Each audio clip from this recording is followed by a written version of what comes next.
Hello everyone, আজকে আমি তোমাদের সাথে শেয়ার করব আমি প্রেগনেন্সির ৫টা মাস কীভাবে কাটিয়েছি। আমি যখন জানতে পারি তখন আমার 6 উইক 2 ডেজ চলছিল। দেন তারপরে শুরু হয় আমার ভমিটিং। তো ভমিটিং আর কনস্টিপেশনের সমস্যা আমার আগে থেকেই হচ্ছিল, বাট জানার পর আরও বেশি করে হয়। দেন তারপরে আমার লো প্রেশার রয়েছে, তো মাথা ঘোরা তো রয়েই ছিল, কিছু খেতে পারতাম না।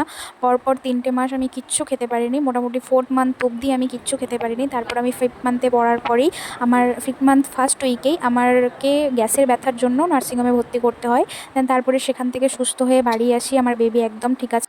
তারপর তো body pain, acne, rashes, hair fall এগুলো তো রয়েইছে। এগুলোর সাথে সাথে আমি 5th মান্থ কমপ্লিট করি, আর তারপরে আমি অ্যানুয়াল স্ক্যানে জানতে পারি এবং দেখতে পাই যে আমার বেবি একদম সুস্থ, একদম ভালো আছে। দেন 6 মান্থ পড়ার পর আমার আস্তে ধীরে ভমিটিং আর প্রেশারের সমস্যাটা কমে যায়। তো এভাবেই চলছে, এখন আমার 6 মান্থই রানিং রয়েছে। সবাই আমার জন্য প্রে করো এবং আমার বেবির জন্য প্রে করো। Bye bye.